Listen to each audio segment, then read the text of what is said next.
శాంతి. సూరజ్బాయిజీ చెప్పిన ఆస్కా పురుషార్థ్. మనలో అన్నిటికంటే గొప్ప కళ బుద్ధిని ఎక్కడ కావాలంటే అక్కడ, ఎప్పుడు కావాలంటే అప్పుడు, ఎంత సమయం కావాలంటే అంత సమయము స్థిరపరచగలగాలి. ఈ కళ మనలోకి వచ్చేస్తే ఇతర అన్ని కళలు స్వతహాగానే వచ్చేస్తాయి. వాస్తవంగా ఇది బుద్ధి యొక్క ఏకాగ్రత లేక బుద్ధి యొక్క స్థిరత్వము.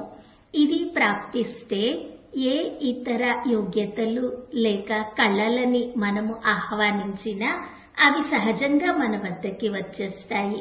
కావున మనము అటెన్షన్ ఇవ్వాలి, ఇటువంటి ఏకాగ్రత పెంచుకోవాలి.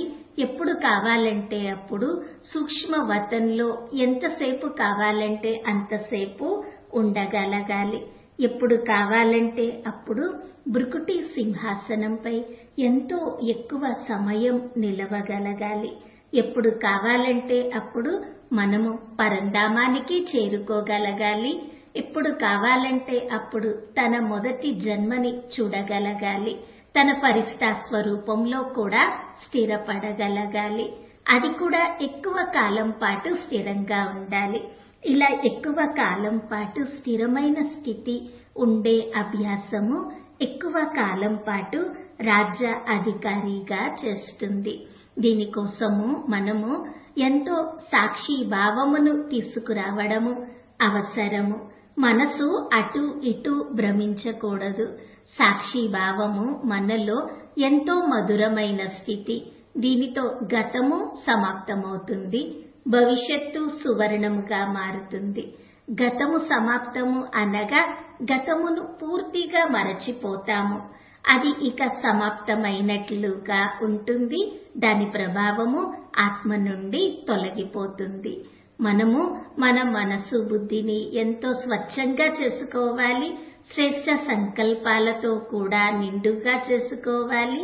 మరియు ఏకాగ్రము కూడా చేయాలి. ఏ సంకల్పము మనము చేసినా సూక్ష్మ శక్తి, సూక్ష్మ వివేకము మన బుద్ధిలో ఇమిడిపోతుంది. కావున మనము బుద్ధిని ఎంత నిండుగా చేసుకోవాలి అంటే ఇక అది విచలితం అవ్వకూడదు. ఏదైనా వస్తువు నిండుగా ఉంటే కదలదు. ఏదైనా పాత్ర లేక వస్తువు ఖాళీగా ఉంటే, ఉదాహరణకి కుండలో సగము నీరు మాత్రమే ఉంటే, అది పట్టుకొని వెళ్తూ ఉంటే నీరు అటు ఇటు చిందుతుంది. కారణము కదలడానికి అవకాశము లేక ఖాళీ ఉన్నది. అదేవిధంగా మన మనసు విచలితం అవ్వకుండా ఉండాలి అంటే మన మనసుని నిండుగా చేసుకోవాలి. అప్పుడు బుద్ధి స్థిరంగా ఉండిపోతుంది. ఉదయం నుండే మనము మంచి స్థితులతో, అభ్యాసములతో నిండుగా అయ్యే ప్రయత్నం చేయాలి. జ్ఞాన మురళి ద్వారా జ్ఞానరత్నములతో స్వయమును నింపుకోవాలనే సంకల్పము చేయాలి. ఆశీస్సుల ఖజానా ఇతరులకి ఇచ్చి స్వయాన్ని నిండుగా చేసుకోవాలి. పుణ్యకర్మల చేత కూడా స్వయమును నిండుగా చేసుకోవాలి. ముఖ్య విషయము ఏమనగా అభ్యాసము ఎంతగానో అవసరము. చక్కగా అభ్యాసము చేస్తే బుద్ధి స్థిరపడుతుంది. బుద్ధి కోసము అభ్యాసము దృశ్య రూపములో చూడడమే. మనము ఎంతో ఎక్కువ కాలం పాటు ఆత్మని చూడగలగాలి.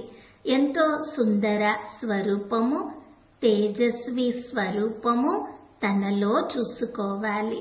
ఆ తరువాత పరమాత్ముని స్వరూపమును కూడా చూడాలి. తన ఎదురుగా నిలచిన ఫరిష్తా అనే సంపూర్ణ స్వరూపమును కూడా చూడాలి. ఇక ఆ స్వరూపములను చూస్తూనే ఉండిపోవాలి. 10 సెకండ్ల నుండి ప్రారంభించి అలా చూసే అభ్యాసము 3 నిమిషాలు, 5 నిమిషాలు, 10 నిమిషాల వరకు తీసుకువెళ్ళాలి. ఇక అదే స్వరూపమును చూస్తుండిపోవాలి. మహాజ్యోతి సర్వశక్తివంతుడిని అలాగే చూస్తూ ఉండిపోవాలి.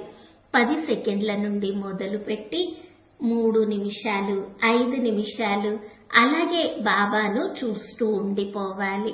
అదేవిధంగా తన ఆత్మిక స్వరూపమును కూడా చూసే చక్కటి అభ్యాసం చేయాలి. అభ్యాసమే మనల్ని సంపూర్ణంగా చేస్తుంది.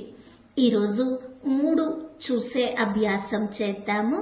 ఆత్మిక స్వరూపము, ఎంతో తేజస్వి ఆత్మ, నేను మాస్టర్ జ్ఞాన సూర్యుడను లేక మాస్టర్ పవిత్రతా సూర్యుడను. నా నుండి ఎంతో తేజస్వి కిరణములు నలువైపులా వ్యాపిస్తూ ఉన్నాయి. ఆ తరువాత శివబాబా యొక్క స్వరూపమును చూద్దాము. సర్వశక్తివంతుడు, జ్ఞాన సూర్యుడు. ఆ తరువాత తన ఎదురుగా తన సంపూర్ణ ఫరిస్తా స్వరూపము చూద్దాము. చాలా చక్కగా అనుభవం కలుగుతుంది. మన ఎదురుగా మన సంపూర్ణ స్వరూపము నిలచి ఉన్నది. అంగము నుండి తేజస్వి కిరణములు వ్యాపిస్తూ ఉన్నాయి. నేను సంపూర్ణంగా పవిత్రంగా ఉన్నాను. మనసు శుద్ధంగా శుభ సంకల్పాలతో నిండుగా ఉన్నది. నేను యోగయుక్తంగా ఉన్నాను. సర్వ కళలతో నిండుగా ఉన్నాను. ఇటువంటి స్వరూపము చిత్ర రూపంలో చూస్తూ ఆస్వాదిద్దాము. ఓం శాంతి.